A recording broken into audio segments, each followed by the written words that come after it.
E, obviamente, uma forma de conectar vocês à neurociência é através dos fundamentos da neurociência em relação à hipnose. Porque quem aqui trabalha com hipnose? Levanta a mão. Ou quem aqui não trabalha, mas pode trabalhar em algum momento? Aí, então, muito útil. E aí, depois de você conhecer um pouquinho da hipnose e das neurociências, aí você pode conectar com outras áreas do conhecimento. Então, a neurociência ela é uma forma de explicar como é que funciona a nossa neurologia, o nosso cérebro, em relação ao nosso sistema nervoso e ao nosso comportamento humano. E não tem nome melhor, não é? Neurociência. Tem nome melhor? É como se estivesse falando assim, é a verdade da mente, não é? E quando você fala que alguma coisa é neurocientífica, isso dá o quê? Uma autoridade, um peso, não é? Quando você fala assim, estudos comprovam que cientistas fizeram um estudo e comprovaram que. Então você acaba utilizando a autoridade de um cientista para validar o seu trabalho, por exemplo. Porém, tem vários tipos de cientistas, né? O verdadeiro cientista, na minha opinião, é aquele que ama o conhecimento e que ele não é um bitolado na ciência, ele não é um cientificista, mas é alguém que ele está aberto às possibilidades. Então, se alguém chega aqui com um fenômeno paranormal, ele não vai falar assim, isso aí é misticismo.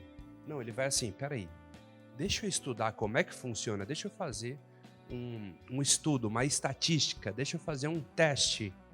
E aí sim eu vou entender como acontece esse fenômeno. Esse é o verdadeiro cientista. Então, não nos tornemos bitolados, e sim amantes da ciência, né? Eu costumo dizer que a ciência é muito importante, mas ao mesmo tempo, o que é a ciência frente ao universo? Então imagina, você tem o universo, dimensões, galáxias, né, multiversos e infinito. Aí você tem um quadradinho assim, ó, lá num planeta chamado planeta Terra, que chama ciência e está tentando dizer o que é verdade ali dentro daquele planeta. Mas a gente não pode ter a pretensão de querer entender tudo com a ciência, porque a ciência ela é um parâmetro. Mas ela é a verdade? Não, ela é um parâmetro. Até porque você vai ter linhas diferentes de ciências sobre um mesmo assunto, controversas. Você vai ter interesses por detrás de quem fez a ciência, né? Ou você acha que um grande laboratório de medicamentos da área farmacêutica não tem interesse em comprovar a eficácia do seu medicamento? E quantos bilhões ou milhões de dólares eles investem nisso? Né? Rodam lá pesquisa em 10 países. Se 9 não der certo, mas em um der, ele fala, pesquisas comprovam que, não é mesmo? Você vai ter pesquisas científicas na área da nutrição muito controversas, inclusive. Uma hora o ovo faz mal, outra hora faz bem. Uma hora coma carne, a outra não coma carne. Uma hora o leite é o vilão, depois ele não é mais. E você vai ver gente PhD falando as duas coisas diferentes. A quem eu devo seguir, né? Por isso que na ciência tem um negócio chamado de meta-análise, né? Meta-análise é onde você vai fazendo isso e tem o estudo randomizado, né? Que ele foi randomizado, ele foi mais do que comprovado, foi feito vários e vários testes além daquele teste para chegar numa equivalência, para chegar num coeficiente comum, ok? Desde pequeno eu tenho interesse pelo cérebro humano, né? Eu lembro de pequeno ficar procurando nos gibis alguma coisa que tinha hipnose. Olha só, né? Quando no gibi tinha um hipnotizador ou algo assim. Até que eu vi a primeira vez o Fábio Puentes fazendo uma apresentação no SBT. E eu fiquei hipnotizado pela hipnose dele, fazendo aquelas demonstrações. Mas como isso é possível? Mas que coisa doida, né? Um dia eu quero fazer isso. Isso ficou no meu inconsciente. Mas eu fui mexer com isso lá na frente. Mas já estava ali. Já estava plantado, né? Essa ideia, né? Muitos já sabem, outros não, né? Eu sofri com depressão e eu tive gagueira, o que me trouxe um momento muito difícil da minha vida, onde eu me vi travado, né? A comunicação, eu acredito que é a faculdade humana talvez a mais importante, né? Se você não consegue se expressar, você não consegue transmitir aquilo que você está pensando, que você está sentindo, e eu tive esse bloqueio, onde simplesmente eu preferia nem falar, porque se eu falasse eu gaguejava, né? Claro que isso trouxe uma depressão também, né?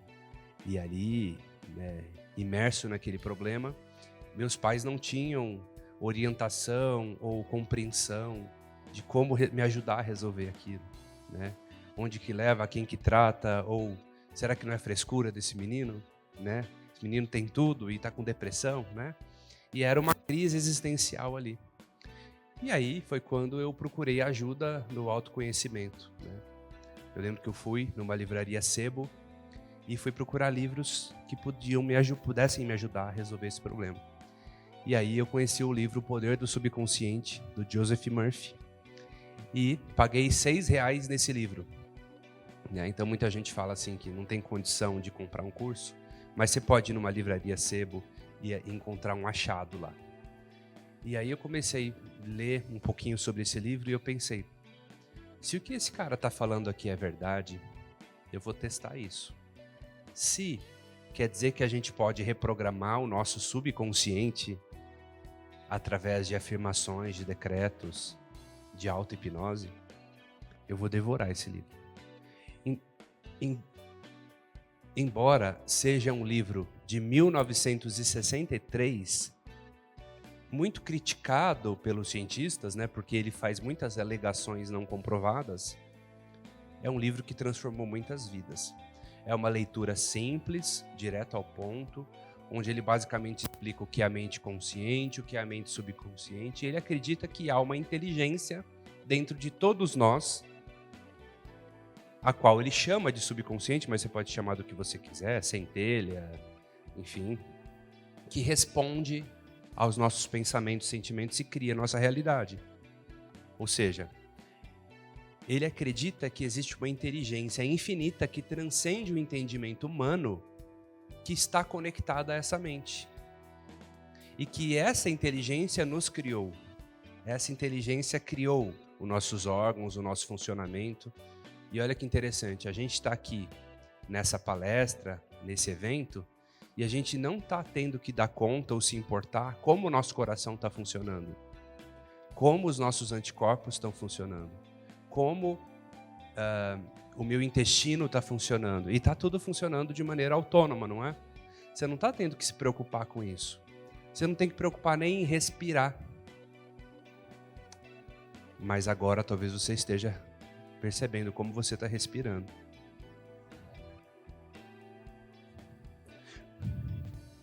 Porque agora você começou a perceber talvez até a temperatura do ar. Perceba que o ar tem uma temperatura. Talvez ele é mais geladinho, talvez ele saia um pouco mais aquecido, não é?